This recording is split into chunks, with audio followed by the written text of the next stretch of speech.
일본 사도광산 추도식 파행을 놓고 외교 실패를 질타하는 목소리가 가라앉지 않고 있습니다. 과거사 문제를 제대로 해결하지 않으면 어렵게 개선된 한일 관계가 언제든 다시 악화할 수 있다는 우려도 나옵니다. 이원덕 국민대 일본학과 교수와 함께 이 사안 깊이 짚어보겠습니다. 안녕하세요. 네, 안녕하십니까.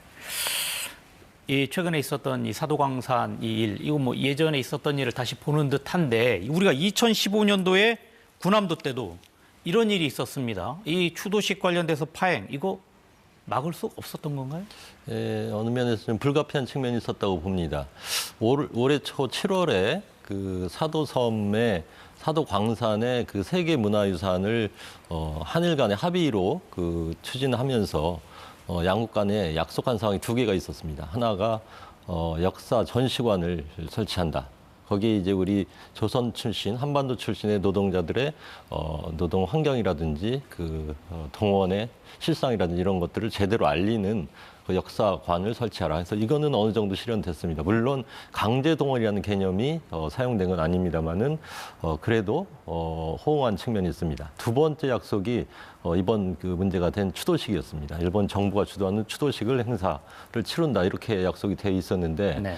이 추도식의 행사의 내용과 형식에 있어서 문제가 있었습니다. 네. 첫 번째는 소위 야스쿠니 참배 논란이 있는 일본 외무성의 정무관이 이쿠이나라고 하는 분인데요. 이분이 참석한다고 하는 게 첫 번째 문제였고, 두 번째는 이제 이 추도사의 내용인데 네. 추도사의 내용이 말하자면은 우리가 기대했던 수준에서 훨씬 밑돌았다라고 하는 겁니다. 가령 동원의 강제성이라든지 네. 우리 한반도 출신 노동자들의 가혹했던 노동 환경이라든지 또는 그들에 대한 사죄 반성의 의미 이런 것들이 반영되지 않았기 때문에 우리 정부로서도 그 추도사의 내용을 좀 바꿔달라고 여러 차례 요청을 했습니다마는 일본이 요지부동인 상황에서 그 추도식에 우리 정부의 대표단이 함께 참석하는 것은 할 수 없다 이런 결정을 내리게 됐고 결국은 자체의 행사를 치르는 것으로 그렇게 되어서 파행으로 끝났습니다.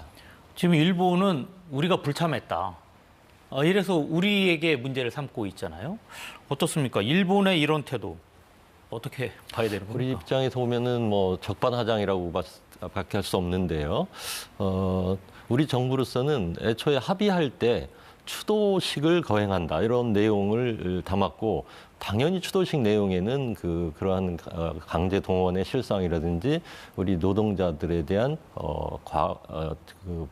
반성 사죄 이런 의미를 담은 내용이 들어가야 된다고 봤던 거죠. 그런데 그 초안을 받아보니까 그렇지 못했기 때문에 이거는 7월에 우리가 합의했던 한일 간의 합의의 정신에 위배되는 것이기 때문에 제대로 된 추도식 행사라고 볼 수 없고 따라서 우리가 불참하고 별도의 행사를 치를 수밖에 없다고 통보를 했습니다. 일본은 이제 형식적으로 왜 함께 하기로 한 추도식 행사에 한국 정부가 불참을 하냐라고 하는 거에 대해서 유감을 표현한 것이죠. 네, 지금 뭐 사실 한일과 관련돼서 이런 외교 문제에선 우리 정부가 비판을 받고 있는 것도 사실은 현실입니다. 할 말을 제대로 하지 못하고 있다. 저자세다. 뭐 이런 비판을 받고 있는데 어떻습니까, 교수님 생각? 최근 들어서 특히 윤 정부 들어서 이 한일 과거사 문제에 대해서 좀 로우키로 대응하고 있는 것이 아니냐라고 하는 비판이 있습니다. 그거는 어느 정도 합당한 얘기라고 합니다.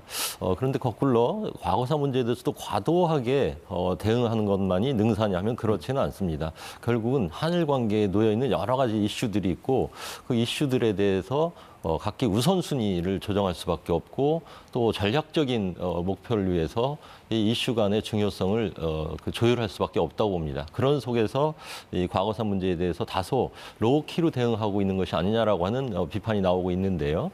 아마 가장 이런 비판을 할 때 이 강제징용 문제에 대해서 우리 정부가 해법으로 내놓은 제3자 변제를 언급하는 분들이 많다고 생각합니다.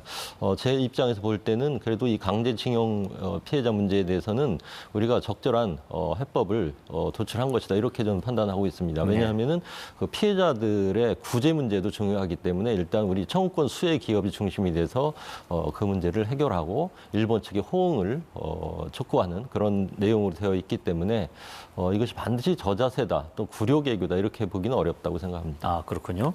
지금 사도광산 추도식 앞으로 매년 열릴 것 같은데 우리 정부는 어떻게 대응해야 되는 겁니까? 우선은 이 세계유산위원회에서 이행 상황을 체크하게 돼 있습니다. 네. 그래서 이행 상황에 대한 보고서를 제출하는 그런 프로세스에서 이번 그 문제가 된 점을 상세하게 우리가 그 경위를 보고를 하는데 반영을 해야 될 것이고 결국 내년 이후에 이루어지게 될 추도사에서는 올해와 같은 형태의 그런 아주 뜨뜨미지근한 형태의 내용이 아니라 분명한 그 강제 동원의 강제성 부분이라든지 우리 노동자의 참혹한 그 희생 부분 그리고 그거에 대한 사죄 반성의 뜻을 담는 그런 추도사가 될 수 있도록 사전에 협상을 하고 조율을 좀 벌여야 된다고 생각합니다. 지금 내년 1월에 일본 총리가 방한을 하겠다라고 하는 내용이 일본에서 이제 보도가 됐었는데 이런 일본 총리의 방한 이것이 그 추도식에서 생기는 갈등 이런 부분 좀 해소하는 데 도움이 될까요? 네, 지금 추도식 그 관련해서 생긴 갈등에 대해서는 우리 그 외교 장관 조태열 장관과 이와야 외상간에도 그 논의가 있었고요. 지금 당국장 안에도 좀 상당히 긴밀한 소통이 이루어지고 있는 것으로 알고 있습니다. 네. 그런 맥락에서 아마 그 내년 1월에 이시바 총리가 방한을 한다면은 분명히 우리 대통령과의 그 대화 속에서 충분히 허심탄회하게 이 문제도 논의될 것으로 압니다. 그런 걸 떠나서 기본적으로 지금 한일 관계는 2003년 작년 이래로 2023년 이래로 극단적인 악화 현상 속에서 그것이 좀 극적으로 개선되었고 네. 셔틀 외교가 이제 정착되고 있는 그런 상황이기 때문에 기본적으로 이시바 총리의 방안은 환영할 만한 일이고 충분히 의미를 부여할 수 있다고 생각합니다. 네, 그렇군요. 지금 뭐 윤석열 정부의 외교업적 가운데서 대표적인 성과 이제 앞서 말씀이 있었는데 한일 관계 개선인데 이게 또 동시에 이제 과거사 문제 관련돼서는 뭐 덮었다라고 하는 비판도 사실 있는 거가 현실이고 어떻습니까? 이게 양립하기가 사실은 쉽지 않은 것 같은데 교수님 생각에는 이런 거 어떻게 풀어야 될 것 같습니까? 과거사 문제를 한일 협력이 필요하다고 해서 완전히 덮을 수는 없죠.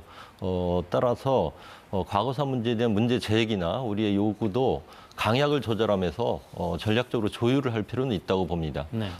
그런데 기본적으로는 지금 한일 협력이 요구되는 상황인 건 부정할 수가 없습니다. 네. 우크라이나 사태를 보고 또 그 북한의 핵 미사일 위협이 증대되고 최근에는 또 러북 간의 그런 그 군사 긴밀한 관계도 이루어지고 있기 때문에 이러한 그 지정학적인 요건을 고려하면 한일은 전면적으로 협력하고 또 공조해야 될 그런 상황이면 틀림없습니다. 그래서 그런 큰 그 그림을 가지고 대일 관계를 조정해 나갈 수밖에 없는 게 현실이고 그 속에서 과거사 문제가 결코 무시되거나 결락돼서는 안 된다고 생각합니다. 네, 알겠습니다. 오늘 말씀 여기까지 듣겠습니다. 지금까지 이원덕 국민대 일본어과 교수님과 함께했습니다. 고맙습니다. 네, 감사합니다.